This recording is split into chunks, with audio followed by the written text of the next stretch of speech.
Hello everyone, welcome to the Olympiad Number Theory class, and we are going to enter chapter 3, Arithmetic Functions.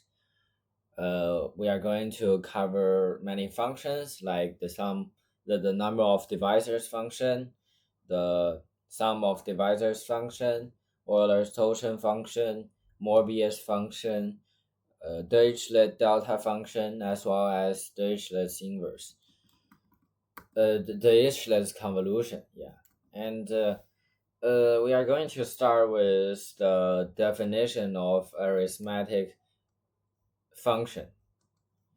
So what is arithmetic function? Arithmetic function is essentially a function that the independent variable, the domain is all integers, and the the range is complex number.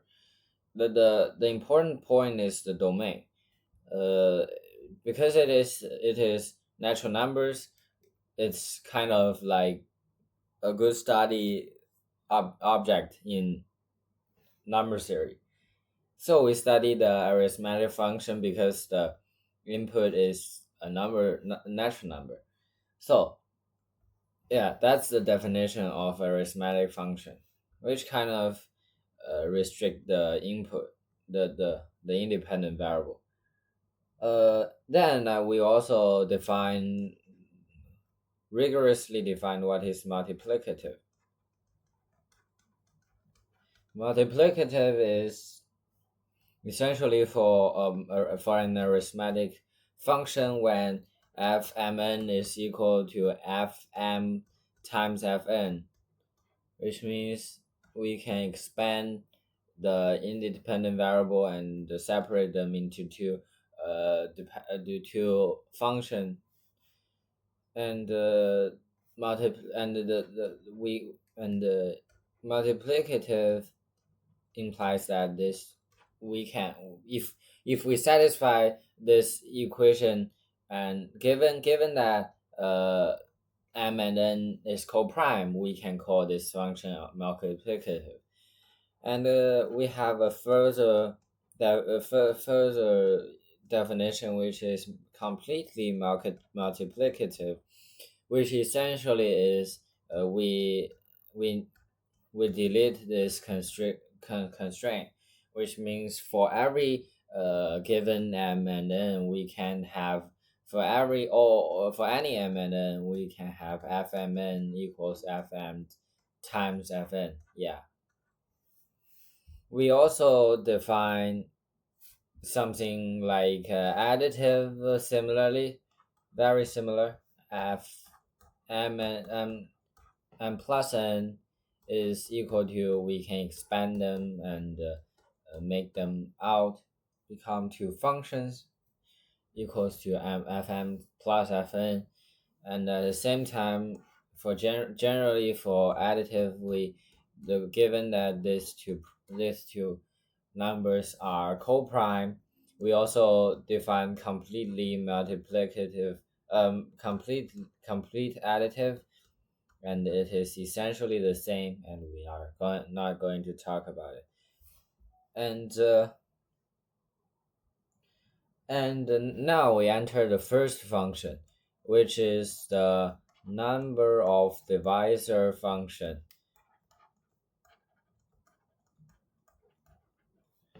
called d.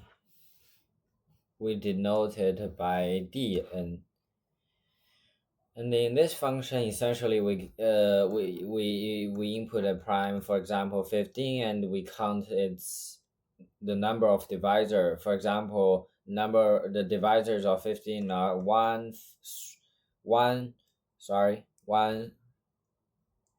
3 5 15, and there are 4, and which means that d15 is equal to 4. Yeah. And it's very for other numbers, for it's the same. So how can we count all those numbers? Because we have the fundamental theorem of arithmetic. We can like write 15 as 3 times 5, and we observe that it is a kind of we choose the prime factors. We have two prime factors, 3 and 5. We can choose nothing and we get 1. If we choose 3, we get 3. If we choose 5, we get 5. If we choose them all, we get 15. This means that we kind of choose the prime factors. And in general, our insight is that, for example, for n equals p p sorry, we can write any integer as p1 to the power of alpha 1, p2 to the power of alpha 2, all to the pn to the power of pk. We can pk to the power of alpha k, which pi is primes, and yeah, we write them like this. When we write an integer like this, and how we count the number of divisors is that we can choose for each prime factor pi, we can choose uh, the exponent from 0 all over to alpha 1, and this in total have 1 plus alpha 1 choices. You can check alpha I choices, and for every, and it means that we have, for alpha I, for pi, we have 1 pi square pi cube all over to pi to the power of alpha I.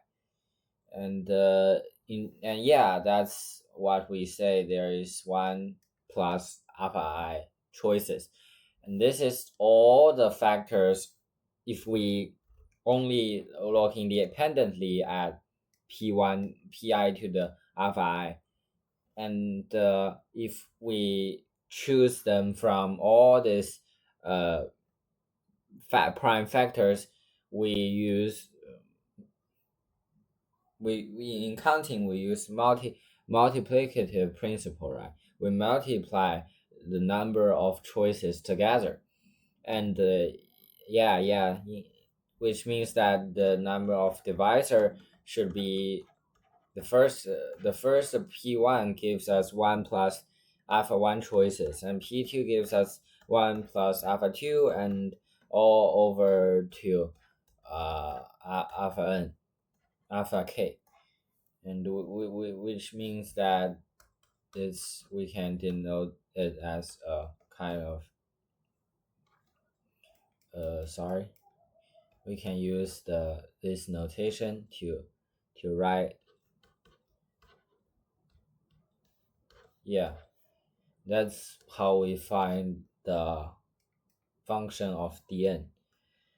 At the same time, what I want to notice that dn is multiplicative, and it is very easy to prove, right? As we've mentioned, we can write, if, because we know that if multiplicative, what we essentially can do is to break down a great integer like dn to many small building blocks, like its prime factors. We write it like this. So here uh, we can directly say that if dn is multiplicative, we have dn is equal to the product of all prime factors, sum of, sorry, alpha I, the product of every prime numbers number of divisors, right? And this is but this is very easy to prove. You can say that you can write dn as the sum of divisors, right?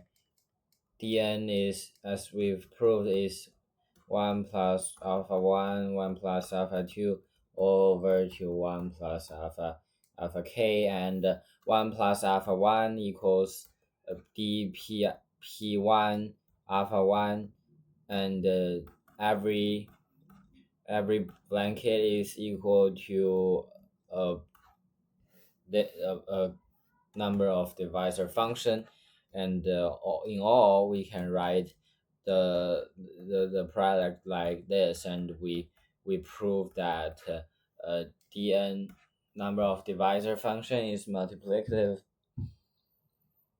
Yeah, and then we enter another kind of function. We enter the sum of divisor. Oh, at the same time, maybe we can prove a kind of a lemma. We can just practice a little bit about this concept of number of divisor. We prove that for any n, dn is smaller or equal to 2 to the n square n, and this is, you can think about n. The maximum number of divisors for n, the maximum number of divisor.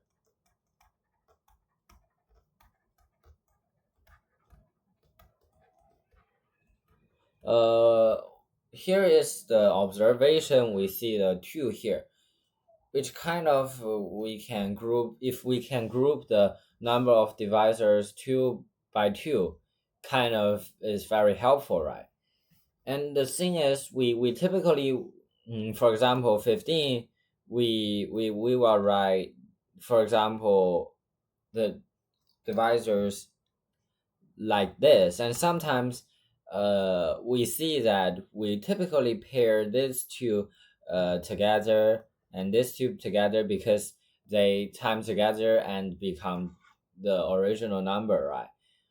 And the key observation is that for in those groups, one number, for example 3, has to be less than or equal to 15, less than 15. I mean, for example, uh, because we know that 3 is less than 15,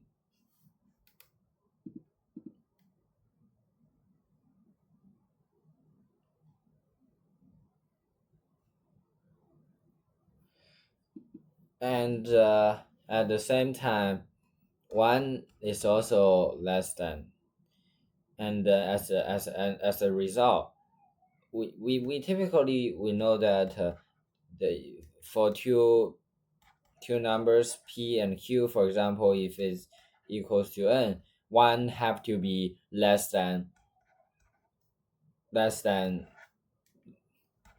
because if less than or equal to, because if they both greater, p and q are both greater than yeah, and we can directly know that p times q are definitely greater, not no equal.